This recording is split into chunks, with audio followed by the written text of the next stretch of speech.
তো হেই ভিউয়ার্স, কেমন আছেন সবাই? আশা করব সবাই ভালো আছেন। তো আজকে আমরা এক্সপ্লেন করছি ডোন্ট ব্রেথ মুভিটা। আর এই মুভিটা বানানো হয়েছে খুবই সুন্দর একটা গল্প নিয়ে। তো এই জন্য আমি বলবো ভিডিওটা শেষ পর্যন্ত দেখার জন্য, আর নয়তোবা অনেক কিছুই মিস করে ফেলবেন। তো চলুন কথা আর না বাড়িয়ে শুরু করি আজকের ভিডিও। তো এই গল্পের শুরুতে আমরা দেখতে পারি একটা বৃদ্ধ লোক পুরোপুরি রাস্তার মাঝখান দিয়ে একটা মেয়েকে জঘন্য রকমের আহত করে তার চুল ধরে টেনে নিয়ে যাচ্ছে। সিনটা এখানেই কাট হয়ে যায়। আমরা চলে আসি কয়েকদিন পেছনে।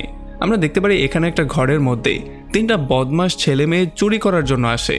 এখানে তাদের অ্যালেক্স নামের যেই ফ্রেন্ডটা ছিল, সে তাদের দুজনকে সাবধান করে বলে দেয় যে আমরা শুধুমাত্র সেই সমস্ত জিনিসগুলোই চুরি করব যেগুলোর প্রাইস $10,000 নিচে, আর আমরা কোনো টাকা পয়সা চুরি করব না। কারণ যদি আমরা এমনটা করতে চাই তাহলে আমাদের 10 বছরের শাস্তি পর্যন্ত হতে পারে। সো আমাদের সবাইকে এগুলো থেকে পুরোপুরি সাবধান থাকতে হবে, আর নয়তোবা আমাদের জেলে যাওয়া কেউ আটকাতে পারবে না। এখন এগুলো শোনার পরে অ্যালেক্সের এই মেয়ে বন্ধুটা, যার নাম রকি, সে গিয়ে বিভিন্ন রকমের জুয়েলারি চুরি করা শুরু করে। আর অ্যালেক্সের অন্য যেই বন্ধু, যার নাম মানি, সে ঘড়ি আর ল্যাপটপ চুরি করে ফেলে। এখন চুরি করে বের হওয়ার পরে অ্যালেক্স একটা ইট নিয়ে সেই ঘরের দরজা ভেঙে ফেলে। এখন সে এটা এই জন্য করে যাতে করে পুলিশের মনে হয় যে চোর এখান দিয়েই ভেতরে ঢুকেছিল। তবে আসলে তারা এই কাজটা করেনি, তাদের কাছে একটা ডুপ্লিকেট চাবি ছিল। তো এখান থেকে যখন তারা বাইরে বেরিয়ে চলে আসে আর অ্যালেক্স তার বাসায় চলে যায়, তখন আমরা দেখতে পারি অ্যালেক্স তার বাবার ওয়ার্ড্রপের মধ্যে চাবিটাকে খুবই সেফলি রেখে দেয়। আসলে তখন আমরা জানতে পারি অ্যালেক্সের বাবা সিকিউরিটি কোম্পানির জন্য কাজ করে, এই জন্য বিভিন্ন ক্লায়েন্টের চাবি তার কাছে ছিল। আর অ্যালেক্স সেই ব্যাপারটারই সদ্ব্যবহার করে তার বাবার থেকে চাবি চুরি করে সেগুলো দিয়ে বিভিন্ন ঘরে গিয়ে চুরি করে। আর এদিকে মানি তার চুরি করা জিনিসগুলো রাউলের কাছে গিয়ে সেল করে, যে কিনা তার একটা বন্ধু ছিল। তবে রাউল তাকে খুবই কম টাকা দেয়। আর এই ব্যাপারগুলো নিয়ে যখন তাদের মধ্যে ঝগড়া হয়, তখন রাউল তাকে সরাসরি বলে দেয় যে তুমি জিনিসপত্র কেন চুরি করতে যাও, তুমি সরাসরি টাকা চুরি করে নিয়ে আসো, তাহলেই তো ব্যাপারটা শেষ হয়ে যায়। তাছাড়া রাউল তাকে একটা বৃদ্ধ লোকের অ্যাড্রেস দেয়, যার ঘর থেকে তারা বড় একটা দান মারতে পারবে। আর এইটা শোনার পরেই মানি চলে আসে অ্যালেক্স আর তার বন্ধু রকির কাছে, আর তাদের দুজনকে এই ব্যাপারটাকে বুঝিয়ে বলার ট্রাই করে। সে বলে যে এখানে একটা বৃদ্ধ লোক আছে, যার আত্মীয় স্বজন বলতে কিচ্ছু নেই, যার আগে পিছে কেউ নেই। মানে যদি আমরা তার ঘরে চুরি করি তাহলে কেউ আমাদের কিছু করতে পর্যন্ত পারবে না। সে বলে সে একটা সময় আর্মিতে জব করতো, তবে যখন সে রিটায়ার্ড হয়ে ব্যাক করেছে তখন তার মেয়ে একটা কার অ্যাক্সিডেন্টে মারা গিয়েছে। তখন থেকেই সে সেখানে একা থাকে। আর তাছাড়া তার ঘরের মধ্যে এত টাকা পয়সা আর এত জিনিসপত্র আছে, যদি আমরা একবার চুরি করতে পারি তাহলে সারা জীবনের আমাদের চুরি করতে হবে না। আর তাছাড়া সে বলে যে যখন তার মেয়ের মৃত্যু হয়েছিল, সেই মৃত্যুর পেছনে একটা বড় লোকের ছেলের হাত ছিল।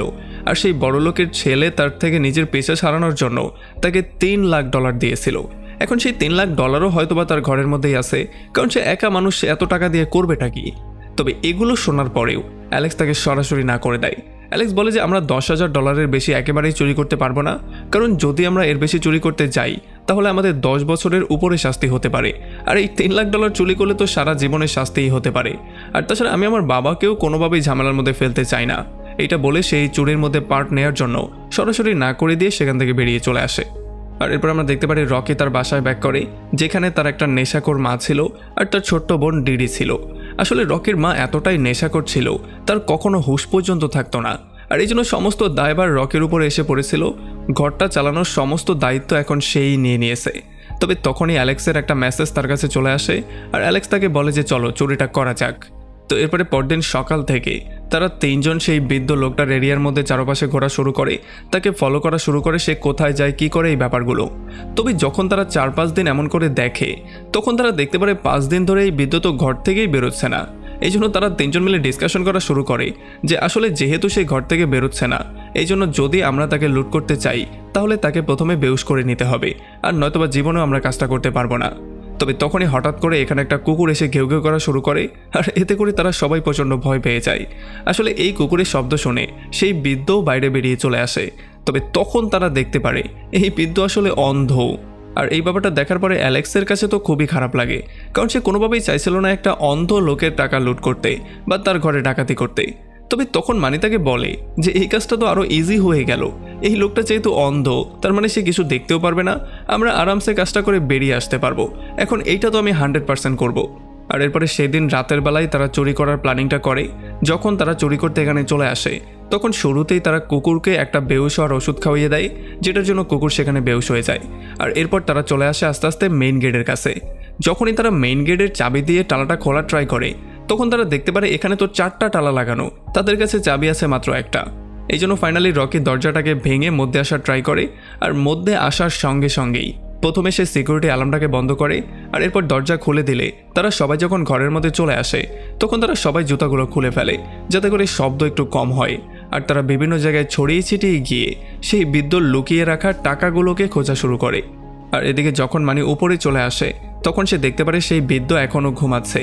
এই জন্য সে এখানে টিভিটাকে অন করে দিয়ে দ্রুত এখানে বেহুশ হওয়ার একটা গ্যাস দিয়ে দেয়। আসলে এই লোকটার নাম ছিল নর্ম্যাল। আর এই শব্দ শুনতে পেয়ে নর্ম্যানও ঘুম থেকে উঠে যায়। সে প্রথমে টিভিটাকে বন্ধ করে, তবে তখন আমরা দেখতে পারি মানি একেবারে পাথরের মতো সেখানে দাঁড়িয়েছিল। আর নর্ম্যান যেহেতু কিছু বুঝতেও পারে না, এই জন্য সে আবারও শুয়ে পড়ে।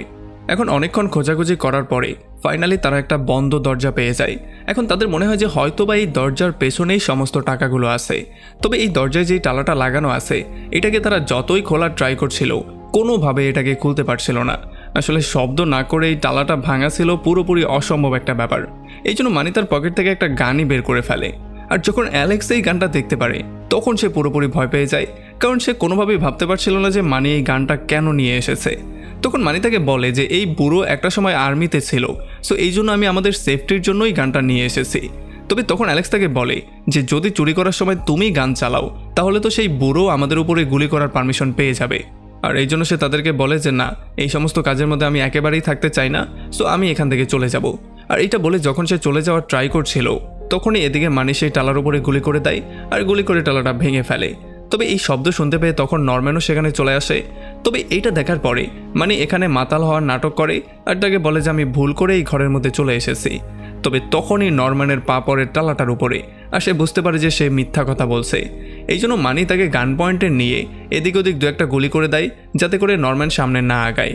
তবে তখন হঠাৎ করেই নর্ম্যান তার উপরে আক্রমণ করে দেয়, আর তার গুলিটাকে সে নিজে তার গলার মধ্যে ধরে তাকে মেরে ফেলার জন্য। এখন মানি বারবার করে তার কাছে মাপ চাইছিল আর তাকে ছেড়ে দেওয়ার জন্য বলছিল। তবে নর্ম্যান তাকে জিজ্ঞেস করে তোমার সাথে কয়জন আছে। সে বলে যে আমি একাই আছি, আমার সঙ্গে এখানে কেউ নেই। আর এটা শোনার পরে নর্ম্যান তাকে ছেড়েই দিতে যাচ্ছিল, তবে আবার কি মনে করে সে তার গলাটাকে জোরে টিপ দিয়ে তাকে সেখানে মেরে ফেলে। আর যখন রকি এই ব্যাপারটা দেখতে পারে তখন সে পুরো আকাশ থেকে পড়ে যায়, সে পুরোপুরি শক্ট হয়ে যায়। এই জন্য সে নিজের জীবনটাকে সেভ করার জন্য দ্রুত গিয়ে একটা আলমারির মধ্যে লুকিয়ে পড়ে। আর এদিকে গুলির শব্দ শুনতে পেয়ে অ্যালেক্সও ঘরে চেক করতে আসে যে কি হয়েছে। তবে তখন সে নর্ম্যানের একেবারে সামনে পড়ে যায়, সে তার সাথে ধাক্কা খেতে খেতে বেঁচে যায়। আর নর্ম্যান দ্রুত গিয়ে ঘরের মধ্যে তালা লাগিয়ে দেয়, যেই জন্য অ্যালেক্স আর রকি এখন এই ঘরের মধ্যেই আটকা পড়ে গিয়েছে। এরপরে রকি অ্যালেক্সকে মেসেজ করে বলে দেয় যে সে আসলে মানিকে খুন করেছে, আর আমি এখন একটা আলমারির মধ্যে বন্দি আছি। তবে তখনই নর্ম্যান সেই আলমারিটা খুলে যেই আলমারির মধ্যে এখন রকি লুকিয়ে আছে, আর সে এসে এখানে তার লকারটাকে চেক করা শুরু করে যে এইটা ঠিকঠাক আছে কিনা। তবে তখন এই সুযোগটা নিয়ে রকি এই পাসওয়ার্ডটাকে খুব ভালো করে মনে করে নেয়। তবে তখন অ্যালেক্স তাকে বারবার করে বলা শুরু করে যে আমাদের যেই কোনো মূল্যে ঘর থেকে বেরোতে হবে, আর পুলিশকে এই খবরটা দিতে হবে, আর নয়তোবা আমরা কিন্তু ফেসে যাব। তবে রকি তার কোনো কথাই শুনবে না, সে দ্রুত গিয়ে লকারটার পাসওয়ার্ড দিয়ে খুলে সেখান থেকে সমস্ত টাকাগুলো বের করে নেয়। অ্যালেক্স দেখতে পারে এখানে প্রায় $10 লাখ মতো আছে। এখন যেহেতু তারা টাকাগুলো পেয়ে গেছে এই জন্য এখন তাদের যেই কোনো মূল্যে এখান থেকে বেরিয়ে যেতে হবে। এই জন্য তারা প্ল্যানিং করে তারা আন্ডারগ্রাউন্ডের বেসমেন্ট দিয়ে এখান থেকে বেরিয়ে যাবে। তবে যখনই তারা সেদিকে যাচ্ছিল তখন হঠাৎ করে এখানে নর্ম্যান চলে আসে, যে কিনা মানির লাশটাকে টেনে নিয়ে যাওয়ার ট্রাই করে। তবে তখনই অ্যালেক্সের হাঁটার শব্দ সে পেয়ে যায়, আর এই জন্য সে সবাইকে গান পয়েন্টে নিয়ে নেয়। তবে যখন সে গান উপরে উঠায় তখন তারা দুজনেই পুরো ভয়ের মধ্যে পড়ে যায়। তবে একটু পরে যখনই মানির ফোনটা বাজা শুরু করে তখন তার মনোযোগ সেই দিকে চলে যায়, আর সে যখনই ফোনটা নেয়ার জন্য নিচের দিকে যায় তখনই তারা দুজন সুযোগটা পেয়ে সেখান থেকে বেরিয়ে চলে আসে, আর তারা বেসমেন্টের মধ্যে লুকিয়ে পড়ে। আর এদিকে নর্ম্যান কিচেনের মধ্যে তাদের জুতা পেয়ে যায়। এই জন্য ফাইনালি সে বুঝতে পারে যে মানি এখানে একা ছিল না। আর এরপরে যখন সে দৌড়ে গিয়ে তার লকারটাকে চেক করে তখন সে দেখতে পারে এখান থেকে সমস্ত টাকা গায়েব হয়ে গেছে। আর এদিকে রকি আর অ্যালেক্স যখন বেসমেন্টে আসে তখন তারা পুরোপুরি শক্ট হয়ে যায়। তারা দেখতে পারে এখানে একটা মেয়েকে বন্দি করা হয়েছে, তার হাত পা মুখ সবকিছু বেঁধে ফেলা হয়েছে। এই মেয়েটা বারবার করে ভিক্ষা চাইছিল তার জীবনটা। আর এদিকে নর্ম্যানও বুঝতে পারে যে রকি আর অ্যালেক্স কোথায় আছে, কারণ সেই মেয়েটার রশির সাথে একটা ঘন্টার লাগানো ছিল, যেটা বাজার সঙ্গে সঙ্গে সে বুঝতে পারে যে আসলে তারা দুজন বেসমেন্টে গিয়েছে। আর তখন এই মেয়েটা তাদেরকে একটা পেপার কাটিং দেয়, যেই পেপার কাটিং মতে এই মেয়েটার নাম হচ্ছে গিয়ে সিন্ডি। আসলে এই মেয়েটাই হচ্ছে গিয়ে সেই মেয়েটা যার গাড়ির সাথে অ্যাক্সিডেন্ট করে নর্ম্যানের মেয়ের মৃত্যু হয়েছিল। এরপরে এই মেয়েটা একটা লকারের দিকে ইশারা করে, যেই লকারের মধ্যে নর্ম্যান তার চাবিগুলো রাখত। আর এরপরে তারা লকটা খুলে সেখান থেকে চাবি নিয়ে এই মেয়েটাকে ফ্রি করে নেয় আর তারা তিনজন সেখান থেকে পালিয়ে যাওয়া শুরু করে। তবে যখনই তারা দরজায় যায় তখন তারা দেখতে পারে দরজাটা তো পুরোপুরি লক করা। আর যখন অ্যালেক্স তার চাবি দিয়ে দরজাটা খুলে ফেলে তখনই সামনে দাঁড়িয়েছিল নরম্যান। আসলে সে সবাইকে গান পয়েন্টে নিয়ে নিয়েছিল আর সে পাগলের মতো গুলি করা শুরু করে দেয়। সেখান থেকে একটা গুলি অ্যালেক্সের কানের মধ্যে গিয়ে লাগে। আর যেহেতু সে অন্ধকারে গুলি করছিল এই জন্য একটা গুলি গিয়ে স্যান্ডি নামে সেই মেয়েটার গায়েও লাগে আর স্পটেই তার মৃত্যু হয়ে যায়। তবে যখন সেই ব্যাপারটা বুঝতে পারে তখন সে এখানে বসে কান্না করা শুরু করে। আর এই ব্যাপারটা দেখার পরে অ্যালেক্স আর রকি বুঝতে পারে যে তার জন্য এই মেয়েটা খুবই গুরুত্বপূর্ণ ছিল। তবে তখন নরম্যান দ্রুত গিয়ে এই বেসমেন্টের দরজার মধ্যে তালা লাগিয়ে দেয়। আর এই ব্যাপারটা দেখার পরে তারা আরও বেশি ভয় পেয়ে যায়। এখন অ্যালেক্স তাকে বলে যে আমাদের দ্রুত এই লকারের চাবিগুলোর মাধ্যমে সামনের দরজাটা খুলে সেখান থেকে পালিয়ে যাওয়া উচিত। তবে যখন এই ব্যাপারগুলো নিয়ে তারা ডিসকাশন করছিল তখনই নরম্যান দ্রুত গিয়ে এখানে সমস্ত লাইট বন্ধ করে দেয়। আর এটার জন্য তারা আরও বেশি ভয় পেয়ে যায়। আসলে নরম্যান এই কাজটা এই জন্য করেছে যাতে করে তারা দুজন দেখে দেখে পালিয়ে যেতে না পারে। আর এই অন্ধকারের মধ্যে ফেলে সে তাদের দুজনকেও তার মতোই অন্ধ করে ফেলেছে। এখন যখন রকি অন্ধকারের মধ্যে সামনের দিকে যাওয়া শুরু করে তখন হঠাৎই সে নরম্যানের একেবারে কাছে চলে আসে। আর যখনই সে নরম্যানকে ধরতে যেত তখনই অ্যালেক্স পেছন থেকে চিৎকার করে নরম্যানের মনোযোগ তার দিকে নিয়ে যায়। আর যখন নরম্যান তাকে ধরতে যায় তখন অ্যালেক্স পালিয়ে পালিয়ে যাওয়ার ট্রাই করে, কিন্তু একটা সময় নরম্যান এসে তাকে ধরেই ফেলে। আর যখন তাকে গলা টিপে মেরে ফেলার ট্রাই করছিল তখন তার হাতের কাছে সে একটা লোহা পেয়ে যায়, যেটা দিয়ে সে নরম্যানের মাথার মধ্যে বাড়ি মারলে নরম্যান সেখানে বেহুশ হয়ে পড়ে যায়। এখন এই কাজটা করে অ্যালেক্স দ্রুত চলে আসে রকিকে সাহায্য করার জন্য। আর তারা দুজন কোনো রকমে বেসমেন্ট থেকে বাইরে বেরিয়ে যখনই তারা উপরে আসে তখন তারা দেখতে পারে নরম্যানের কুকুর তাদের সামনে দাঁড়িয়ে আছে। আসলে কুকুরকে যেই ওষুধটা দেয়া হয়েছিল সেটার প্রভাব কেটে গিয়েছে, এই জন্য কুকুর আবারও জ্ঞান ফিরে পেয়ে গিয়েছে। এই জন্য অ্যালেক্স রকিকে চাবিগুলো দিয়ে বলে তুমি দ্রুত গিয়ে দরজাটাকে খোলো, কুকুরকে কি করতে হয় সেটা আমি দেখছি। তবে তখন আমরা দেখতে পারি নরম্যানও জ্ঞান ফিরে পেয়ে যায়। আর এই জন্য সে দ্রুত বেসমেন্টের দরজার কাছে এসে সেই দরজাটাকে পেটানো শুরু করে। এখন তারা দুজন কোনো রকমে নিজেদেরকে উপরের রুমের মধ্যে এনে বন্ধ করে নেয়। তবে তারা এই ব্যাপারটা ক্লিয়ারলি জানতো যে তারা নরম্যানকে আটকে রাখতে পারবে না, নরম্যান এই রুমের মধ্যে কোনোভাবে ঢুকেই যাবে। এই জন্য অ্যালেক্স রকিকে বলে তুমি দ্রুত এয়ারব্যান্ড দিয়ে পালিয়ে যাও, আর নরম্যানকে কি করতে হয় সেটা আমি দেখছি। যদিও রকি যেতে চাইছিল না তবে জোর করে তাকে পাঠিয়ে দেওয়া হয়। তবে যখন এখানে নরম্যান চলে আসে তখন অ্যালেক্স তাকে খুব বেশিক্ষণ আটকে রাখতে পারে না। নরম্যান এই দরজাটাকে পুরোপুরি ভেঙে ফেলে আর নরম্যানের কুকুরটা গিয়ে অ্যালেক্সের উপরে ভয়ঙ্কর একটা আক্রমণ করে দেয়। আর এই আক্রমণ সহ্য করতে না পেরে অ্যালেক্স যখন পালিয়ে যাওয়ার ট্রাই করে তখন সে জানলা ভেঙে নিচে পড়ে যায়। আর এদিকে যখন রকি সেই এয়ারব্যান্ড দিয়ে পালাচ্ছিল তখন নরম্যানের কুকুরটাও এয়ারব্যান্ডের মধ্যে ঢুকে যায় আর সে এসে তার উপরে আক্রমণ করার ট্রাই করে। তবে তার আগেই রকি একটা গর্তের মধ্যে পড়ে যায়। আর এদিকে যখন অ্যালেক্স জ্ঞান ফিরে পায় তখন সে দ্রুত পালিয়ে যাওয়ার একটা রাস্তা খোঁজা শুরু করে। তবে তখন হঠাৎই তার সামনে নরম্যান চলে আসে। আর নরম্যান তার গলা টিপে যখনই তাকে মারতে যাচ্ছিল তখন অ্যালেক্স একটা বোতল দিয়ে তার মাথার মধ্যে আক্রমণ করে। তবে এতে করে নরম্যানের কিছুই যায় আসে না, সে উল্টো অ্যালেক্সকে পিটিয়ে তার হাড্ডি মাংস এক জায়গায় করে দেয়। আর এরপর সে একটা লোহার অস্ত্র দিয়ে তাকে সেখানেই শেষ করে দেয়। একটু পরে সে গিয়ে রকিকেও খুঁজে বের করে ফেলে আর তাকেও আচ্ছা রকম ধোলাই করে তাকে পুরো আধমরা করে ফেলে। আর একটু পরে যখন সে জ্ঞান ফিরে পায় তখন সে দেখতে পারে সিন্ডি যেখানে বাঁধা ছিল আসলে তাকেও সেখানে বেঁধে ফেলা হয়েছে। আর তখন এই ব্যাপারটা আমরা ক্লিয়ার হই, মানে নরম্যান তাকে বলে যে যেহেতু সিন্ডি তার মেয়েকে মেরে ফেলেছে এই জন্য সে সিন্ডিকে বন্দি করে তার মধ্যে একটা বাচ্চা দিয়েছিল, মানে তার নিজের বাচ্চা সে তার মধ্যে দিয়েছিল। কারণ সিন্ডি তার থেকে যেটা ছিনিয়ে নিয়েছে সেটা তো তাকে অবশ্যই দিতেই হবে। আর যেহেতু রকি আর তার বন্ধুরা মিলে সিন্ডি আর তার পেটের বাচ্চা দুইটাকেই মেরে ফেলেছে এই জন্য ফাইনালি এই সমস্ত দায়ভার সে তাদের উপরে দেয় আর এই প্রতিশোধ তাদের থেকে নেয়ারই সিদ্ধান্ত নেয়।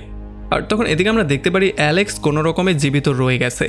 আসলে নরম্যান যখন তার উপরে আক্রমণ করেছিল তখন সে অ্যালেক্স মনে করে মানির লাশের উপরেই আবারও আক্রমণ করেছিল, এই জন্য অ্যালেক্সের কিছু হয়নি। এখন যখন উপরে অ্যালেক্স সেখান থেকে পালিয়ে যাওয়ার ট্রাই করছিল তখন এদিকে নরম্যান রকিকে আর্টিফিশিয়ালি প্রেগনেন্ট করার একটা প্রিপারেশন নেয়। সে তাকে বলে যে আমি সিন্ডির সাথেও জোর জবরদস্তি করিনি, যতক্ষণ না সে ইচ্ছা করে দিয়েছে ততক্ষণ সে এখানে বন্দি ছিল, এখন দেখো তুমি কি করবে। আর তাছাড়া আমি তো প্ল্যানিংও করে নিয়েছিলাম যে যখনই সে বাচ্চাটা জন্ম দিবে তখন আমি তাকে ফ্রি করে দেব। আর এইটা বলার পরে সে রকিকে একটা পজিশন মতো উঠিয়ে নেয় যাতে করে তার এই কাজটা করতে সুবিধা হয়। তবে যখনই সে করতে যাচ্ছিল তখন রকি কোনোভাবে এটা মানছিল না, সে বারবার করে জোর জবরদস্তি করছিল। সে এমনভাবে হাত পা নাড়াচাড়া করছিল যাতে করে সে কোনোভাবে এটা তার সাথে করতে না পারে। তবে সৌভাগ্যবশত তখন সেখানে অ্যালেক্স চলে আসে যে কিনা নরম্যানের মাথার মধ্যে জোরে বাড়ি দিয়ে তাকে সেখানে বেহুশ করে ফেলে। আর এরপর সেই হ্যান্ডকাপ দিয়ে তাকেই সেখানে বন্দি করে তারা দুজন সেখান থেকে বেরিয়ে চলে আসে। তবে যখনই তারা মেইন রোড দিয়ে পালিয়ে যেত ততক্ষণে সেখানে নরম্যানও চলে আসে। আসলে সে হ্যান্ডকাপ ছিঁড়ে এখানে চলে এসেছে আর সে পেছন থেকে গুলি করে অ্যালেক্সকেই সেখানে শেষ করে দেয়। বেচারি রকি কোনো রকমে ঘর থেকে বাইরে বেরিয়ে তো চলে আসে, তবে নরম্যানের কুকুরটা তার উপরে আক্রমণ করার ট্রাই করে। তবে সে কোনো রকমে নরম্যানের কুকুরটাকেও গাড়ির ডিকির মধ্যে বন্দি করে দেয়। আর যখনই সে টাকাগুলো নিয়ে পালিয়ে যাচ্ছিল তখনই পেছন থেকে নরম্যান এসে তার মাথার মধ্যে আক্রমণ করে দেয়। আর এরপর সে রকিকে চুল ধরে রাস্তার মধ্য দিয়ে টেনে আবারও তার ঘরে নিয়ে আসে, মানে যেটা আমরা প্রথম সিনে দেখতে পেয়েছিলাম। এখন ঘরের মধ্যে আসার সঙ্গে সঙ্গেই রকি অ্যালার্মের সেই রিমোটটা হাতে পেয়ে যায়, আর এই জন্য সে দ্রুত অ্যালার্মটা প্রেস করে দেয় যাতে করে অ্যালার্মের শব্দে পুলিশ এই খবরটা পেয়ে যায় যে ঘরের মধ্যে কোনো একটা সমস্যা হয়েছে। এখন অ্যালার্মের এত জোরে শব্দের জন্য নরম্যান কোনোভাবেই কিছু করতে পারছিল না, এই শব্দটা বারবার করে তাকে ডিস্টার্ব করছিল। আর এই সুযোগটা নিয়ে রকি একটা কুড়ালের মাধ্যমে তার উপরে আক্রমণ করে দেয়।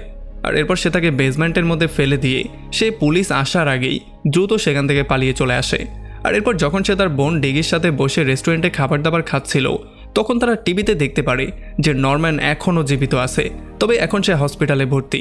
আসলে যতক্ষণে সে মরত তার আগেই পুলিশ এখানে চলে এসেছিল আর তাকে হসপিটালে ভর্তি করিয়েছিল।